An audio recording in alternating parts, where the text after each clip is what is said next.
Welcome back to the Drilling Motorsports Racing Shop. This is part 5 of the Vegas Reno prep. We're going to show you what we've got done on the truck. We've got a lot done so far. We've been working on radiator lines yesterday. Got those all done to the back. We got the lights mounted. My buddy JD has been coming over. He's kind of a past co-driver. He knows the truck really well too, so he's been coming over and helping a lot. Yesterday, got the screen all put in, the skid plates all put in. We have the steering set up, it's all bled, should be good to go. My buddy Kerry Nomura on Instagram, he's got a pre-runner that he built that uses my rear spring hanger kit, same as the race truck. But he came and helped me with the welding of the steering, getting the steering all built. So give him big thanks. Check him out on Instagram, his pre-runner's pretty sweet. So we still have to get a bunch of stuff done because we're planning on going testing on Sunday. But we still have to get the transmission put in. Transmission's here, it's ready to go back in. This is the one that I custom built for this truck. It's a Turbo 400. It's got a half Toyota 4-liter torque converter with a half GM, made by TCS in Lake Havasu torque converter shop. This is a Toyota automatic 4-liter bell housing. This is my adapter plate I built.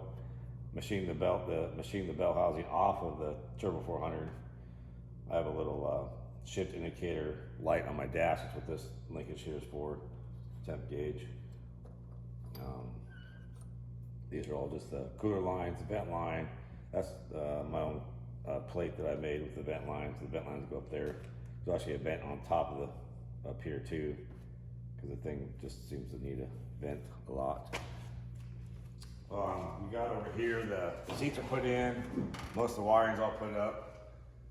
Interior is mostly ready to go. Seat belts, we had to get seat belts recerted. Got those back from Crow. Good to go for recertification on those. Window nets are in. These are PRP window nets, custom made ones. Pretty sweet too. We did get this all sealed off for the door. The door latches in here kind of have holes pointing up, so the door latch would get rocks in there, and then you couldn't open the door, so it made it really hard to get like the stuff out the back. Like you can't get the shovel out, so like when you got stuck, it was making it really hard. So we got those all cleaned up, got them all lubed up, got this all sealed with foam all the way around. So nothing should get in there now, so they should always work amazingly easy. Hopefully, we'll find out. My buddy Tom Watson, he's been great this time, helping me get the shocks all rebuilt. So he rebuilt all the shocks this time. Just changed seals, put new oil in them. We do that every race. So those are ready to go. These are the rears. We did the bump stops. We actually extended the bump stop. Well, we had it set at 2 inches of travel. These are actually a 4-inch by 2 bump stop, and now they're a 2.5-inch travel bump stop. So we're gonna test that out, change the little changes in there. These are the radiator lines. Back to the radiator now. This is a brand new CBR Performance radiator. 2 big cooling fans on it. All the plumbing's done for that to the surge tank. That's the surge tank over there that you fill it up with, and all the steam vent line goes out. We have the guard up here. We just finished that. Keep the rocks out of here. We're gonna put a screen up front here to keep any rocks out of there. We did rock guards down here so nothing can bounce up in here, hopefully. And back here too to protect the fans. My buddy Jordan, he's actually another co-driver, Mr. Maxwell on Instagram. He's building a really bitchin' race truck, 1400 truck. You guys check that out, it's a Toyota also. But he came up from LA and helped me build these panels. Kind of did a little teaching of the panels. And so there's this Zeus on here, turn Zeus fasteners.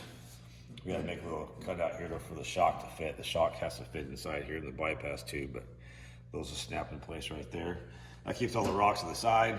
Should help keep the air coming from the back window down to the side of the radiator. Keep a lot of air to keep it cool. Having the 2 trans coolers really help keep the transmission cooler. This is a lot bigger radiator than I had before. That was up front though, but this is still a lot bigger radiator, and the technology is way newer. This radiator should keep the engine plenty cooled, and no issues with that. Still have to wire the batteries up That shouldn't take long. I just have to go from my circuit breaker here. This is a circuit breaker, so it's 150 amp. So if anything ever breaks the wire or, you know, grounds that wire out, this will immediately pop. And if I lose power to the truck, I actually have a battery switch in the truck, so I can switch it to just one battery to the other. And that way I don't have to worry about losing power. I got two, so hopefully it won't happen twice. Everything back here is ready to go. I got some tires in it. That's about it. This right here is a safety cable for the tires. When you throw a tire in here, if these straps ever came loose or got busted, tire flips out the back, then you have an hour penalty when they find your wheel and tire out, of course. These are just quick and easy. They snap in, they go through the middle of the wheel, snap back in, good to go. Keeps the tire from ever coming out. Jack's all mounted. We serviced the rear shackles, new bushings in there.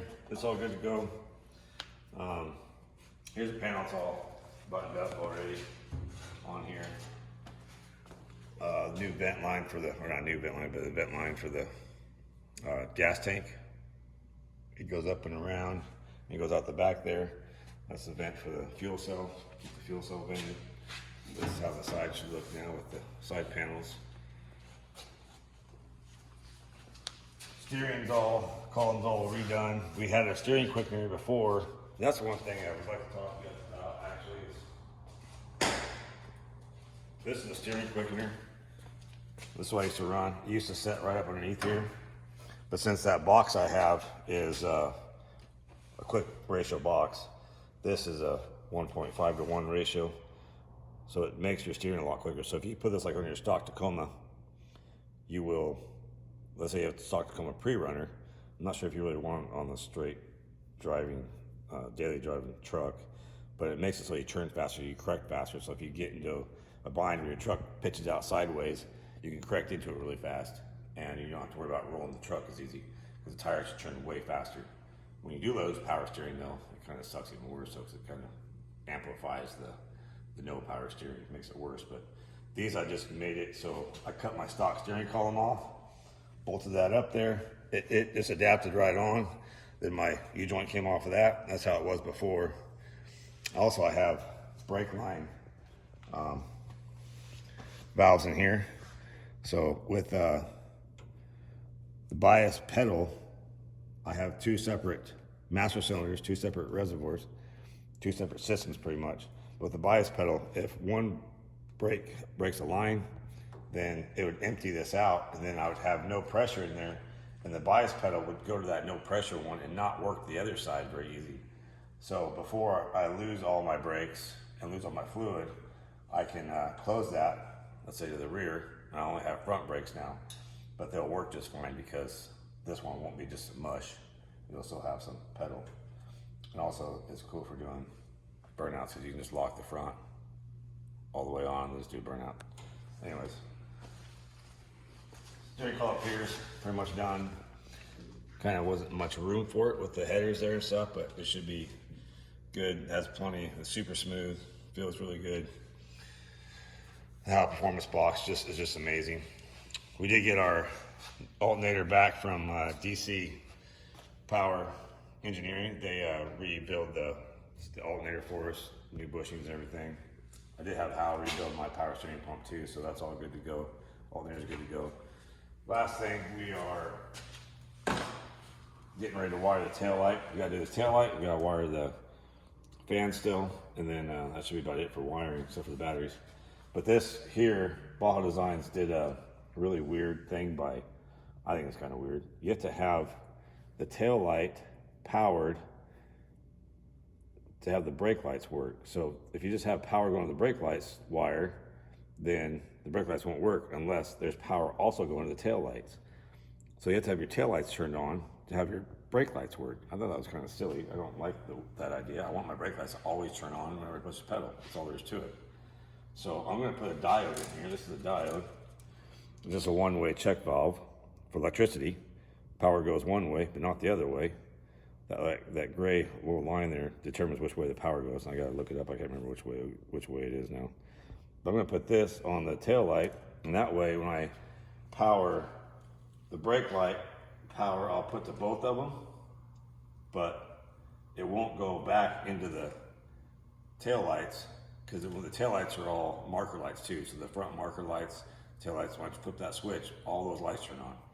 So if I don't put a diode in there, all those lights, when I hit the brakes, all the lights would turn on. So the front lights would flash on, everything would flash on. So this diode will keep that from happening. But yet when I turn the tail lights on, the switch on, the tail lights should turn on, the marker lights should turn on, but not the brake light. The brake light will only turn on when I put power to it. So that should take care of that. Hopefully, in theory, we'll let you know how that goes. And but that's about it. Just trying to knock stuff off the list. Got a few more things to do, and hopefully we get ready to go testing on Sunday. Tonight's Friday night, and tomorrow, Saturday, we should get most of the rest all buttoned up, put back together, and fluids all filled up and started up, and we'll get going. So thanks for watching. Appreciate it. Please like and subscribe to my channel. Thank you.